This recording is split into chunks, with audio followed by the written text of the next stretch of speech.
How's it going, guys? I'm here with your Smackdown review. And as everyone pretty much knows, who heard about this show, who cared about this show, that this took place in an empty arena. It took place at the Performance Center, other than where it was originally planned to be held. I believe it was in Detroit, but they moved it down to Florida, and there was no one in this arena. It was completely empty due to current events. We're not allowed on YouTube to say what that is, but, if you're in the world pretty much, you know what's going on, so I don't even have to tell you. So they had to move that down to Florida. Look, I'm happy that they're doing a show.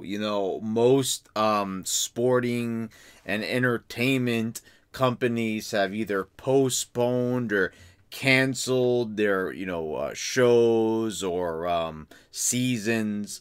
So many people are saying we're lucky to get any form of entertainment. That's very true, but also I think I would have preferred that let the wrestlers go home, tend to their families. When there's a high risk problem like this, I would say you probably should be even more worried for your loved ones. So, this is a good time, I think, to go home and everything. Because, what they showed this week, it was nothing great. We'll talk about it, and see where it goes here. So, Triple H does an introduction.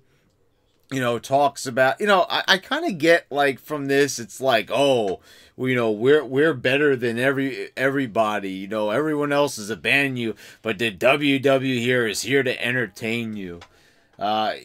Sorry, but you guys do a really lousy job of that every single week, to the point where I couldn't even review this show for my subscribers anymore because I could barely stand it, having me take numerous breaks. So thanks. It's kind of but really no thanks. But I will say that they're doing this more not for the fans, but because they want to pull any rating as opposed to no rating by not having a show to air on Fox. That's pretty much what I think when I hear that. When I hear Triple H talking, I hear blah, blah, blah, and I basically hear this kind of shining right through. That's what I'm hearing in my head, basically. We want to make money. We still want to get money from our sponsors, so we're going to put a show out. It doesn't matter what type of show we put out. Okay, it wasn't the worst show, really. I will say this from the offset. Triple H was entertaining. Some of the things are pretty, weird with him, being in a corporate way, and some of the decisions we know that he's made, and, some of the very markish things that he said. Also, one of the most boneheaded things that he said as of late, he says, everything that I learned in life, I learned from the gym. Guys, you're talking to someone, who's a frequent gym goer. I'll tell you something. I didn't learn everything in life from the gym. If you're learning everything from the gym, then, I would think that first of all, your vocabulary is probably very low. You're probably not too good at math. Well, maybe adding up the plates on the bar. But, that's just a very stupid statement. I felt like he was going for something, poetic there, but it just ended up coming off really lousy and lame. So go check out that quote. It's when Arnold Schwarzenegger handed the Lifetime Achievement Award to Triple H, and he says that everything I learned was in the gym. Okay. I don't know. He tried to do some shoot things. He talked about his demotion, which that demotion is I don't know. I think he's not as in charge of talent relations as he once was. Hey, listen, I'm all for just getting Triple H into a completely different position, because the talent that they're hiring, I'm not really going for it. The way this company's headed, I'm not really too enthusiastic. So, by all means, do whatever demotions you got to do. Triple H has got enough money So I really, like, don't feel that bad at this point. It'd be different if it was, like, a talent or something like that. But Triple H, whatever it is, I mean, it's kind of weird thinking about, like, this is the son-in-law and he's getting demoted in the company, but whatever. You know, he grabs a camera, then he makes an elimination chamber poop joke. You know, like, he's eliminating his chamber. Then he makes a toilet paper joke. You know, like, you know, just coming from Triple H at this age, you know, like, the guy's about to be 50 and he's making these same DX jokes, you know, and he's like a pseudo corporate guy, and, you know, then in 2 weeks he's going to pretend like he's part of DX again, you know, minus Billy Gunn.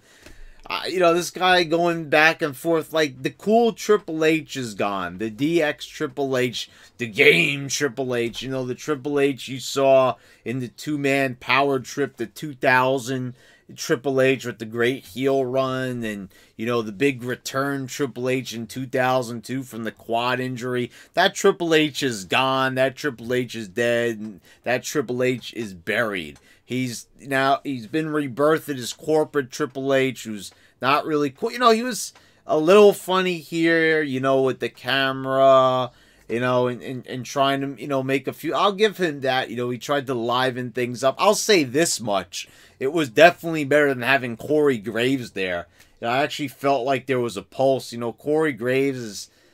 A lot of people really love Corey Graves on commentary, and I know people were very enthusiastic when Corey Graves arrived on Raw from, you know, because first he started off on Raw from NXT, and people were like, oh, wow, this is a great move, and I was like, you know, I don't see what people see in this guy. You know, he's kind of like a really half-hearted Jerry the King Lawler, and it really shows where he tries to, like, support the heels, but very half-heartedly, and he just doesn't really have a good knack, you know. I know he thinks he's really great, and I know he's a know-it-all and everything, and they put him on that show after the bell, and he's supposed to be really edgy, and, like, you know, always doing shoots, but, you know, it's like...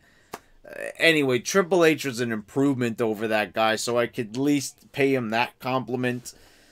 We start things off, you know, with Sasha Binks and Bayley, you know, and these girls, they're trying so hard, really coming off as very stereotypical heels. Shut my music off, quiet. And then you've got Sasha Binks doing the you know, that, like, cheesy, corny laugh. You know, like, you didn't hear, like, any of that, like, laughing back in the day from any of the heels. You know, you heard maybe Ted DiBiase because he did it well, but, you know, very sparingly did you see heels laughing and cackling. And, you know, Sasha Banks is laughing, and it's like, let me tell you something, without a live crowd there, you know, I usually say, like, the crowd doesn't affect my enjoyment of a match because, you know, a match, whether it's, like, lively or not, you know, especially with this type of crowd, if we're talking about Hulk Hogan and Rock crowds from, like, WrestleMania 18 or Attitude Era crowds, then yeah. But you really see, like, just how bad these promos are when there's a quiet crowd. You know, they're talking to the announcers. They're asking where Paige is. Paige isn't there. And, you know, that's a very interesting dynamic because we're talking about the girl who ended Paige's career.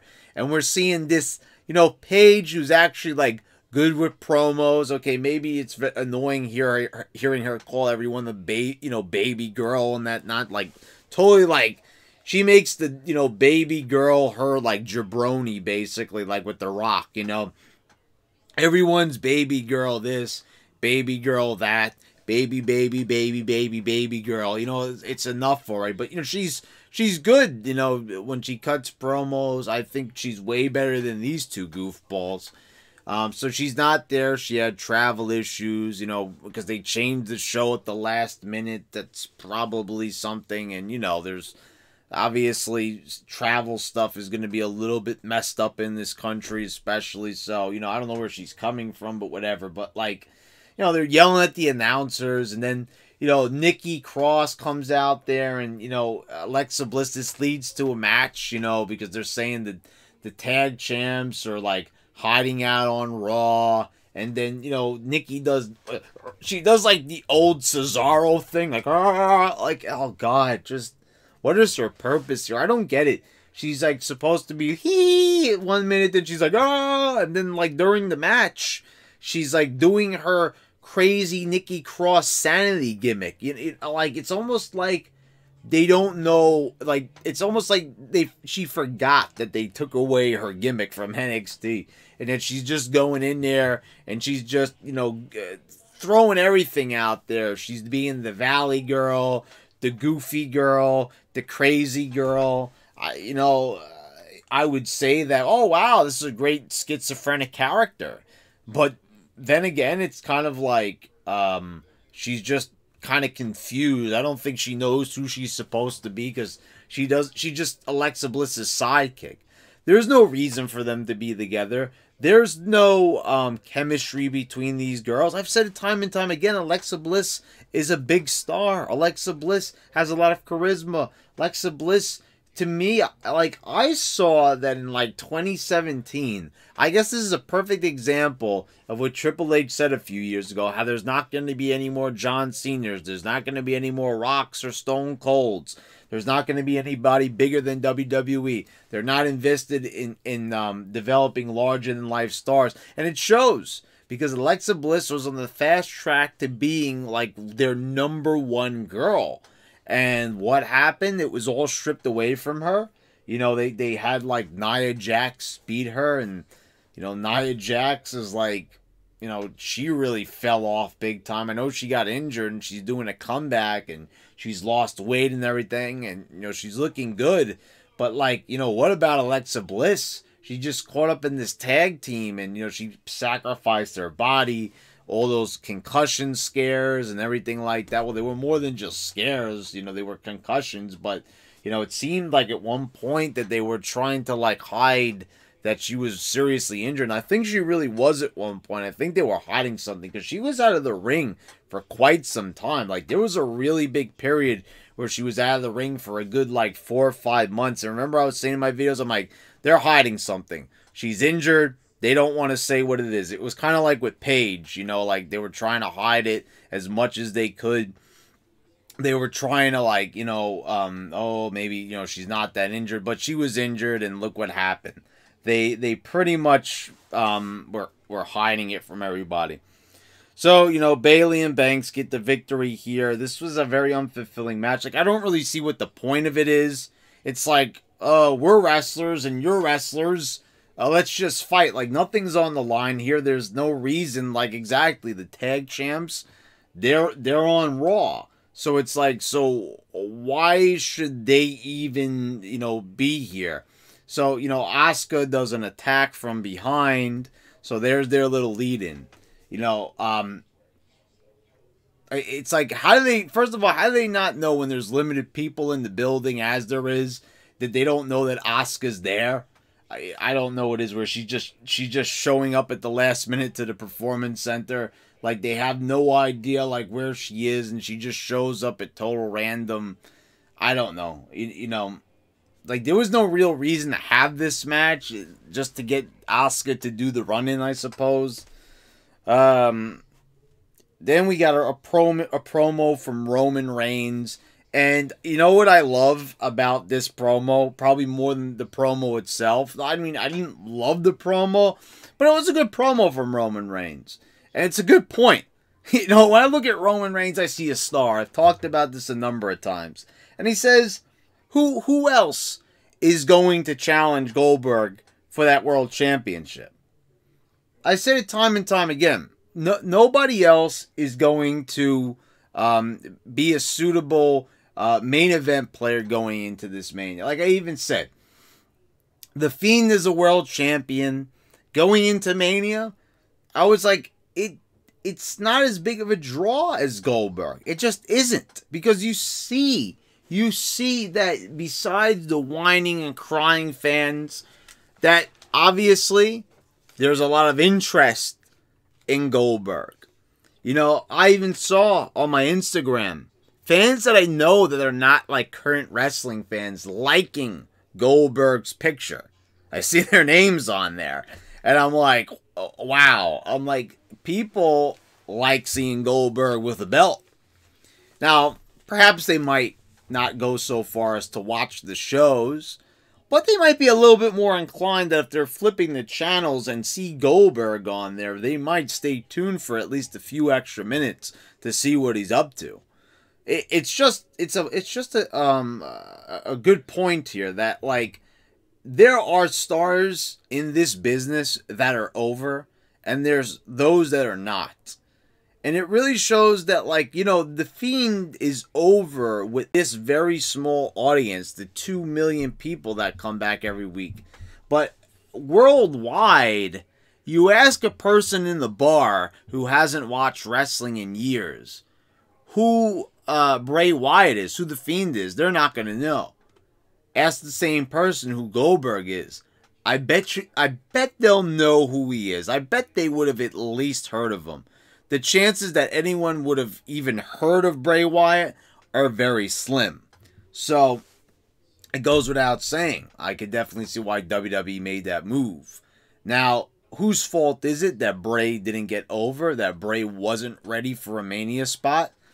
Of course it's WWE. Look, Bray Wyatt has worked harder and more ferociously than probably anyone else on the roster, with the character, getting over, pitching it. I mean, this guy was off TV, not because of an injury, but because they had no idea what to do with the guy. It was pretty sad and pretty pathetic. So we'll talk about Bray in a moment here, because he's going to be here later on in the show. But Roman cuts this promo, and Wade Keller absolutely loses his ever-loving mind. And I've got to read you guys this quote. It's absolutely horrifyingly hilarious because of just how much Wade Keller, the esteemed wrestling journalist, hates Roman Reigns' guts all, you know, so much that he can't help but just lose it. So what does he say in response to everything that Roman Reigns has said here? He says, that was awful and a capsule example of so much of what's just so screwed up about WWE's approach to conveying what they do within the narrative of their shows. Reigns talking about whooping Goldberg's ass, but then he muddies his message by talking about mastering the nuances of performance. WTF? Does that have to do with winning a match? The business is all about putting people in seats.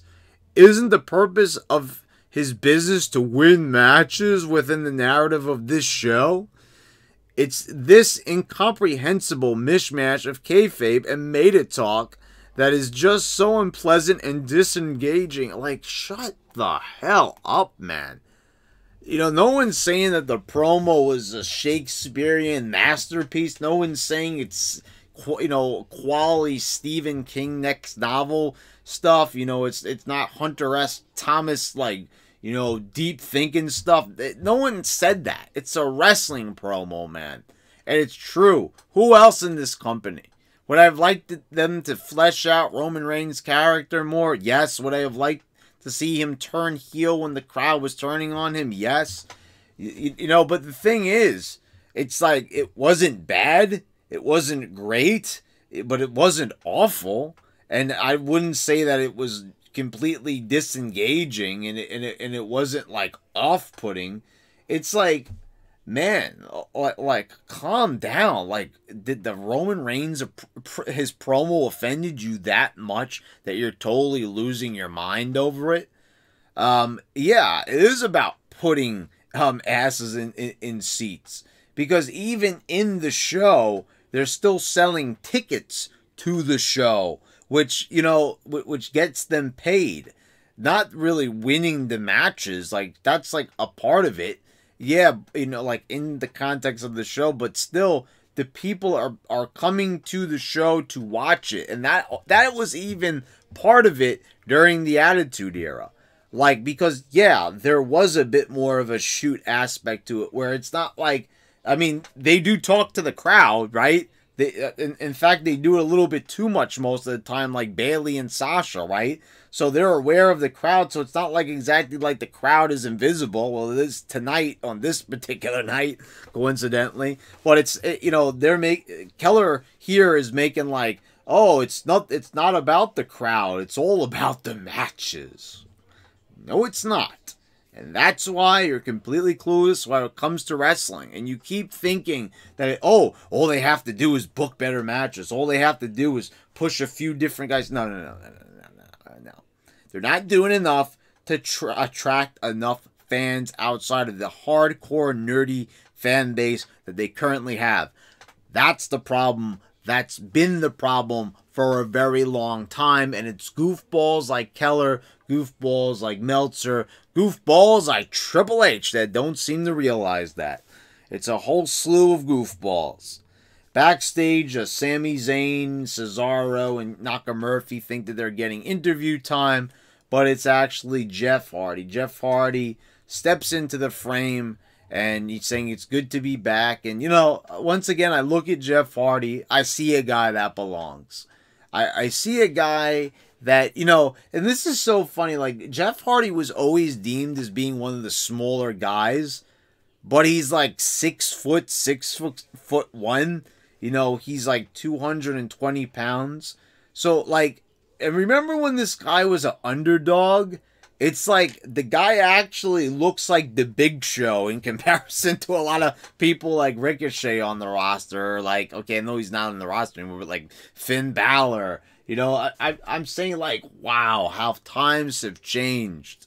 When Jeff Hardy was the ultimate underdog going against Triple H for the IC Championship, or going against The Undertaker for the Undisputed Championship in the ladder match on Raw, or going against Brock Lesnar. You know, like, remember that? Like, when he was a underdog, but now he actually looks like a upper dog? Nah, sorry. But, Baron Corbin then, you know, cuts in, and, you know, he starts like saying, you know, what are you going to do? Are you going to walk a straight line? Are you going to touch your finger to your nose? Are you going to recite the alphabet backwards? You know, like, you know, it's like, okay, at least they're acknowledging it, but like, why can't they just come out and say it? Like, would it be so bad to just say, hey, Jeff, you know, what are you going to do? Have another drink again, man? Like, you know, what are you going to do? Are you going to get high again? Like, would that be so bad to say that on primetime television? Because I actually think, I don't know what it is. I know, like, sometimes people feel like if you come out and say it, it's the obvious. But, like, here's the thing, like, I know that, like, you know, people know those are, like, common things that the police do when they pull you over, you know, like, driving under the influence. But it's, like, not everyone would, like, probably, like, realize right away why Jeff hasn't been there for a while. Like, they just assume, oh, well, the smart marks are the majority now, so we'll just appeal to them. They know, oh, he's talking about him, the DWR. Like, you know, can we just say it, like, already? Just come right out and say it? Because I think, you know, all the innuendos and everything, it just comes off kind of lame to me. I'm the kind of person that just appreciates blunt honesty. So just come out and just say it. It would be way more hilarious. Like, Jeff, you know, come on, man. You know, again, you fell off the wagon. You know, it's like, I'm a big Jeff Hardy fan. I mean, I just pretty much stated, I think that this guy truly is a legend. I mean, you want to talk about, like, a guy that, like, he was pretty much, like, one of the innovators of, like, a high spot, but knowing where to put it in the match. I mean, like, you compare this guy to a goofball like Ricochet. I remember when people were, like, knocking Jeff Hardy, like, a lot of indie fans. Like, I remember, like, when he was in Ring of Honor, like, people were like, oh, people have surpassed him. You know, Jeff Hardy does the Swanton, but all these guys do more high-flying moves, like Amazing Red. Like, you know, and failing to realize that Jeff Hardy was, like, a creative genius when it came to his matches, like putting together different creative spots and really thinking outside the box and doing things that other people weren't doing. You know, and he didn't do it like just to like, you know, well, he did it to pop the crowd, but he did it like so he'd leave a mark on the industry. You know, because he knew he wasn't the best promo guy, so he really had to like get himself over by being unique. But like Jeff Hardy has a look. He has, you know, just a physical presence, which I think a lot of people don't realize that about Jeff Hardy. Like, you know, they call him the charismatic enigma. He does have charisma, but it's like, it's very like physical. It's not vocal like a lot of people. And that's impressive. You know, when you have a presence, it's, you know, it's kind of like Lashley in a way. You know, this is a guy that's not really great with promos either, but like, he just stands there, and it's not just his look. There's also aura. It's hard to describe it, but yeah, in wrestling, there's aura. People have this magic to them that like others don't. Like not everyone has it. I'm sorry. It's like, you know, it's kind of like how I feel about Rusev. Like the guy looks like he belongs, but I don't feel that aura when he's in the ring. I kind of just feel like he's a big guy. He's an impressive, you know, looking guy, but like I don't feel anything when I see him. It's kind of like Del Rio. I didn't really feel any magic from that guy either. You know, it just something in them just didn't feel right when they stepped between the ropes. So you know, Jeff says, you know, you haven't heard Corbin. Like, how come like no one nowadays knows about their matches? They're all like thrown off. Like you've got referees making matches, ring announcers making matches. You know, there's an empty arena. Triple H is at ringside. So who like made this match? In other words, like I would just love Corbin to also just come out and say that. Well, who told you about this match? Who made this match?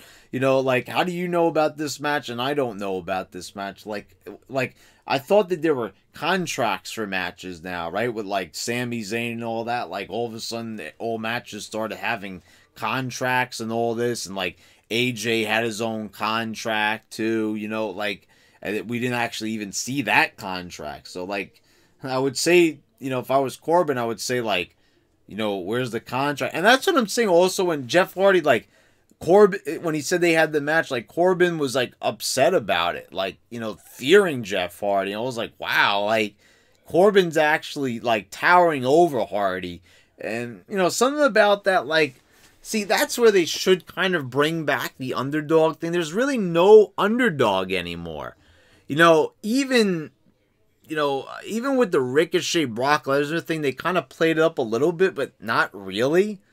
You know, like, I just think, like, wrestling needs more underdogs. But since we've pushed so many little guys and, like, Seth Rollins, you know, it doesn't really feel so, you know, and Finn Balor and the rest of them, like, it doesn't really feel that special anymore because it really just feels like anybody could just beat anybody anymore. Why can't we have that magic like the 1, 2, 3 Kid and Razor Ramon where it's like, you know, these little guys are never going to be able to beat these big guys. Like, these guys are just in a whole different weight class. They're on a whole different level. But now I feel like, you know, it kind of feels like in this current landscape that anyone could just score a win over anyone any day of the night, and it doesn't feel like it would be like really that surprising to see like an upset anymore, if you could even consider one to be an upset anymore by the way they do the 50-50 booking. Elias comes in, you know, and says he's got a song, but you know, Corbin doesn't want to hear it. He walks away. Then we get, also backstage, we get Daniel Bryan approaching Drew Gulak and asking him to teach him. He says, "You exposed the holes in my game. I've never had somebody counter everything I do." And he wants to learn from Drew Gulak. Bryan has been in wrestling for how long? Almost 2 decades, just about. You know, almost ended his career. You know, doing everything he could in the ring. You know, giving it his all. And now, at this stage in his career, he's going to take advice from Drew Gulak. And it's funny because Sami Zayn comes and then calls Gulak a nobody. He's like, this is what you've come to? And I've said this time and time again.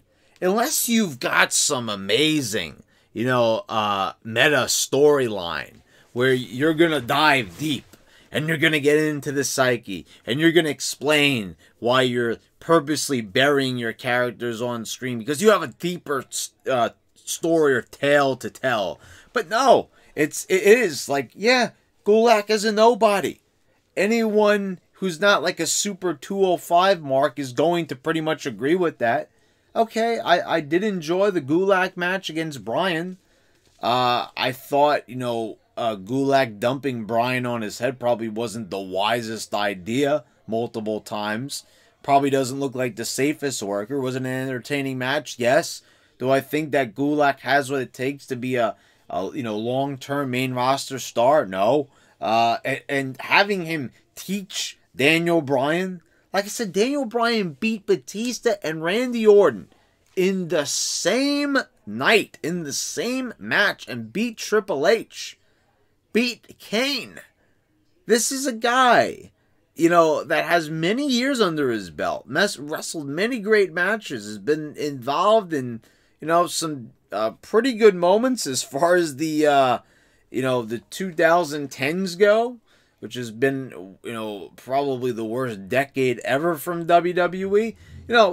Daniel Bryan did the best he could under the given circumstances, and you're going to have the new decade start off with this horrific storyline, if you could even call it that, of learning from Drew Gulak. Oh, the Professor Drew Gulak.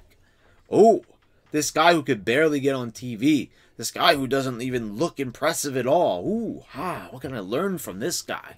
Like, what? Like, we all know that, this is basically Gulak being booked in a match to look like Bryan's equal. And Bryan manages to, squeak out a win from him. But when you have Sami Zayn, of all people, standing there, Sami Zayn, the IC champion, the same belt that was held by the Macho Man, held by The Rock, held by Stone Cold, held by Owen Hart, Bret Hart, Razor Ramon, and the host of others. And he's standing there saying that Drew Gulak is a nobody, and it's an accurate statement.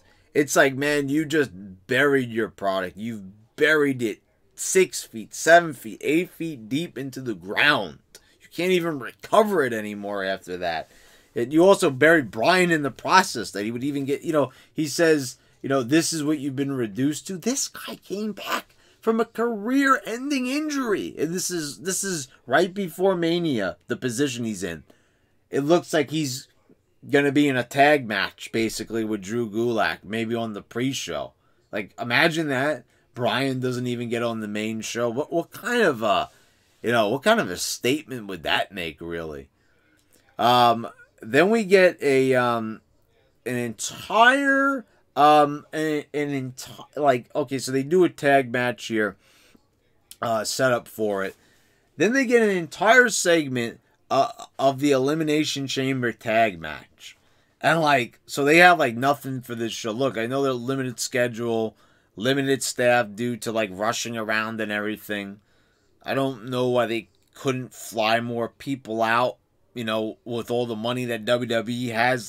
Okay, so they dedicate a whole 20 minutes to the Elimination Chamber match. All right. Then we get the Miz and Morrison cutting a promo, which was super awkward because this is they're acknowledging it's a fake crowd and they're still trying to talk to the fake crowd. Even though they admit that there's a fake crowd, that there's no crowd there. The fact that they're talking to nobody, it looked really bad. It's almost like this was the promo that they were gonna do in Detroit, but they kind of just said all right, the only thing we're gonna change here is just, and the Miz is looking into a whole different camera, and I know sometimes based on where you are and where you're watching the show from what state or what city, sometimes you get a different feed. I've heard of Raw and SmackDown. But this just looked weird.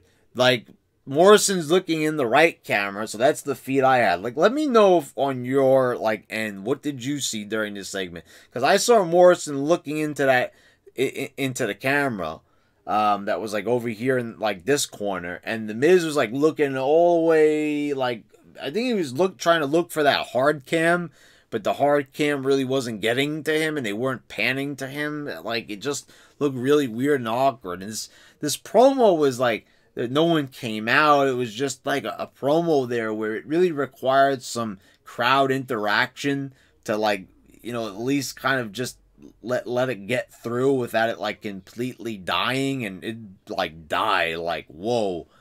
I just gotta say, like, you have two charismatic guys. Like, I talk about the aura. Morrison's got the aura. You already know how I feel about Miz. This guy's been misused for years. And seeing this, it's painful.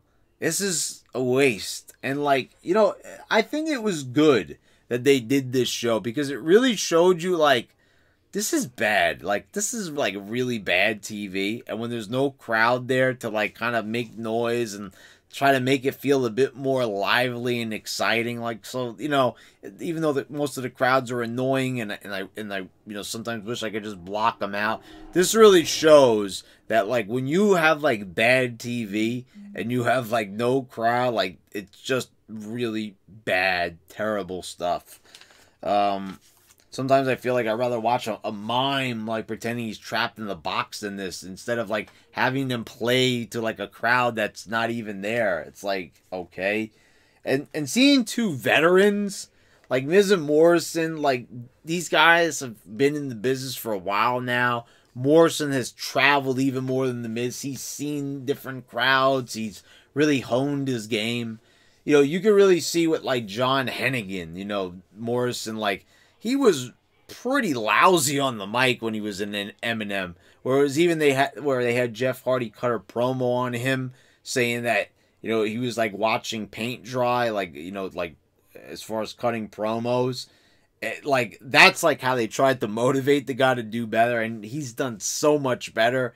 And to really have him in this spot, it's got to be really painful for him. It's really got to, like, you know, eat him up inside, like, man, like, this is what I did, you know, I got myself into a movie, you know, I toured the whole world, you know, honing my craft and trying to improve my charismatic persona and come off as, like, a big-time movie star.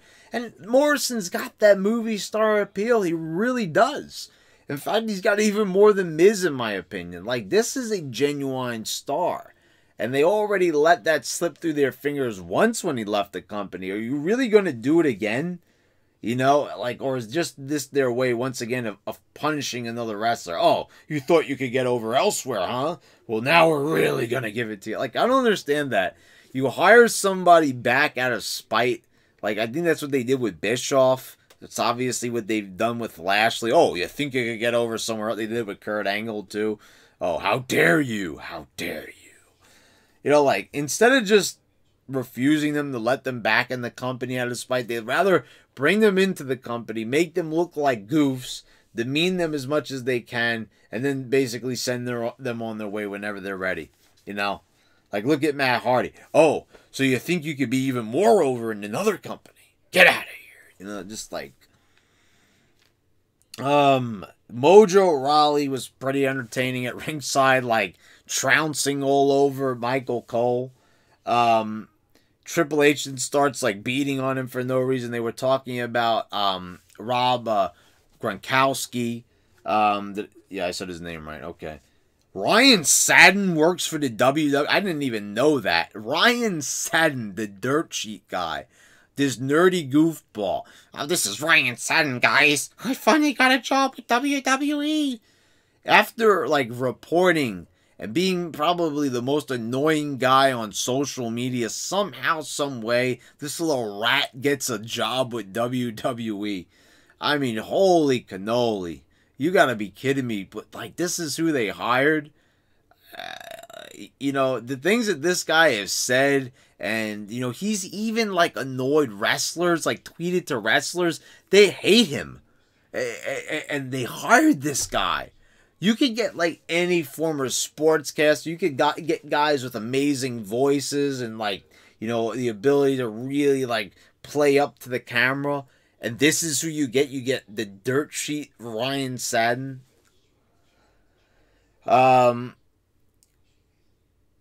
Daniel Bryan defeated Cesaro in just a, average match. Everyone starts beating on Bryan.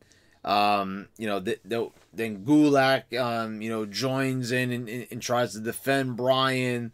There's some dives to the outside, and then Cesaro, Nakamurphy, and Sami Zayn end up getting the upper hand. Like, okay, so this is obviously going to lead to a tag match somewhere down the line. I can't believe that this is where Bryan is at. Like, he came back, had this super over gimmick, where he was going to be the vegan, SJW savior, and it was great. I was putting it over big time in my SmackDown reviews. And then when the Kofi stuff came along, they were like keeping him quiet. Like, I'm like, stop it, Bryan. You're getting too over. Remember, we can't build stars. Stop. And that's what happened. And, just wow. Like, how can you how can they feel good about taking some quality TV, taking quality character development, and just, smashing it over the head and just, like, pulling the rug out from under it and saying, like, no, you can't do that anymore. You got to be boring. You got to be bland. You got to just stop doing the good stuff. They've done this to so many people, and they've ruined their careers. They did it to Wade Barrett, for example. Remember Bad News Barrett? That was another thing that I was, remember I even came on here as Bad News Brad a lot of times. Like, I was really loving that gimmick. I was like, it was weird. It was obscure. Broken or Woken Matt Hardy. Oh, a guy that just recently got granted his release from WWE might be headed to be the supreme ruler or whatever they're going to call him in the Dark Order in AEW.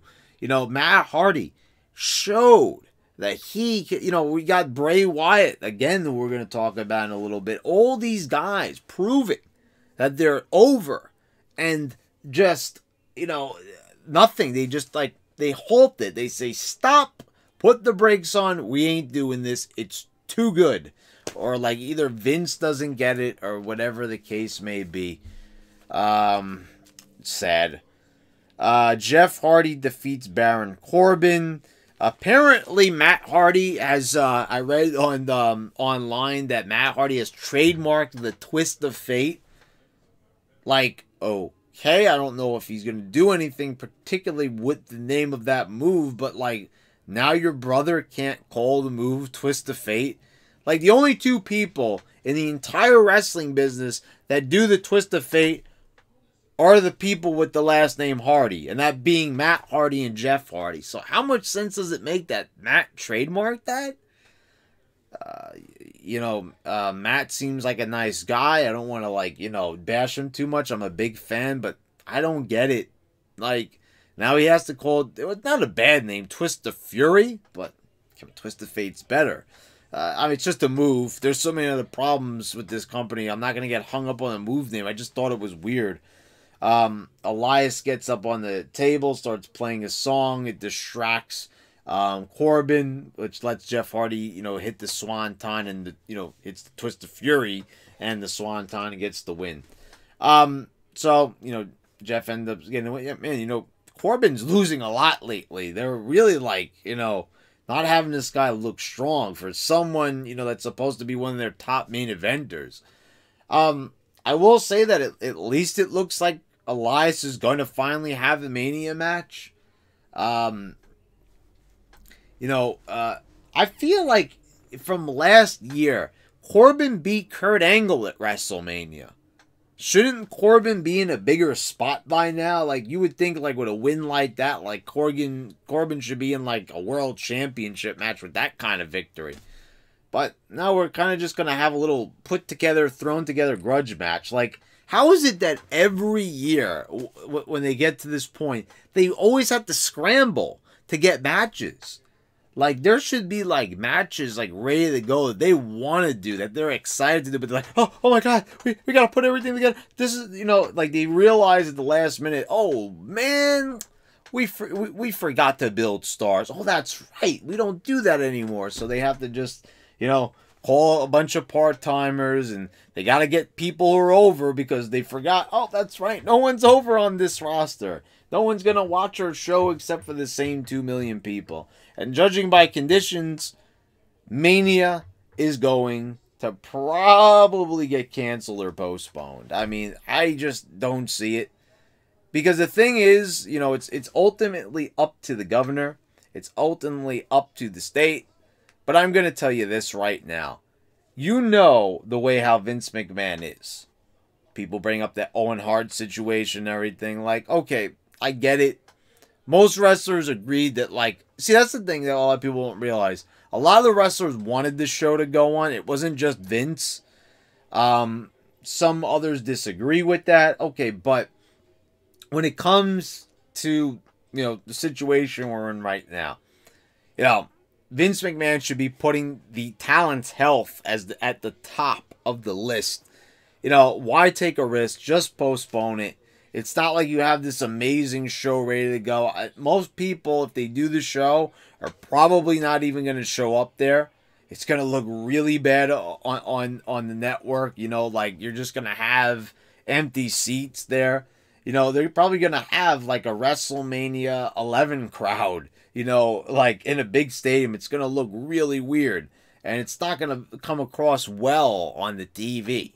So, I'm just saying, you know, there's no need to, like, rush Mania out. It's not like, you know, they've got something hot that, like, everyone wants to see. And plus, you know, I hope they realize that they gotta, like, you know, they probably don't know how Vince is. Like, if it's up to Vince, if it was up to Vince, he'd have this show no matter what. You know, if you ask Vince Russo and a host of others who will be honest about Vince McMahon, they'll tell you the same thing. This guy is not canceling WrestleMania. WrestleMania will happen no matter what. But it's probably not going to happen. At least it's not going to happen on April 5th, like planned. Then we get John Cena, and then Bray Wyatt comes out, and we get normal Bray Wyatt. We don't get the Fiend this time. And you know, here's the thing about this. You know, John Cena actually did list off a number of occasions where he did put people over. And, you know, that is a good point when you kind of think about it. Didn't really keep a lot of those people over, like what he's, you know, claiming here, like The Miz and everything. So, you know, with that in mind, we go on, you know, Bray comes out of the crowd, like, you know, I kind of like that touch, how he was kind of just sitting there and they didn't even notice him. It's like, gives a little creepy effect.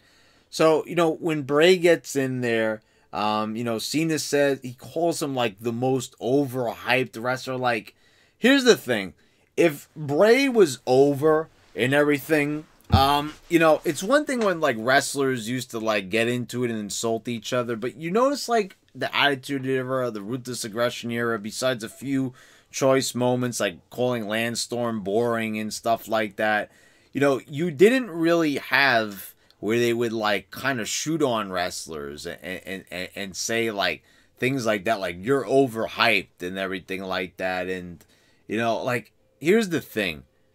I really don't think that Cena came out here. This is what I think. You know, Bray Wyatt kind of had a little bit of a big mouth, getting frustrated on social media because this is like the second character that they've went to that they've ruined of him. You know, and so I could see why the frustration would be mounting. And Bray Wyatt, like, you know, he gets on social media, complains about, you know, WWE is, you know, not taking his ideas seriously. They're, you know, they're killing him again. And, you know, and they are, you know, it's true. I mean, they kind of had no choice because they kind of booked themselves into a corner where the Fiend really wasn't where he should have been by Mania. I mean, based on the character, he should have been the most over thing in the company. This should have been something that, like when people saw it on Fox, they were talking about how people were weirded out. Fox was contacted about the flashing images of the Fiend. So, like, they had people engaged. Like, ooh, it brought back some of that old school mystique that the WWE once had long ago. But now, where have they gone from a few months from that point? Now, like, the Fiend magic has completely dried up, and now he's just another wrestler on the roster. And now, when you have Cena saying that, like, you're overhyped and everything like that, after, like, the loss to Goldberg and everything, and them not being in the main event of WrestleMania and all that, it's like, that's a bad look. Like, why, and what is the thing? Always when they put Cena on the screen, it's always got to be about burying people. They also did this with AJ Styles, where they always have to defend, like, having, like, Cena, like, burying people. And the thing was, the reason why they did that is because they never had suitable competition for John Cena. See, that's the thing. And a lot of people always like to bring up the Nexus. Oh, he buried the Nexus. He buried it. Like, the people realize that besides Bray Wyatt, no one in the Nexus was worthy of getting over. Like, they had one good segment where they tore apart the ring, and they beat up John Cena. That was the only, like, good thing that the Nexus really did. And people and what culture all over the internet always like to go back. Oh, remember that time Cena buried the Nexus? He's always ruining everything. That team would have not changed the wrestling industry. That would have not brought in the ratings.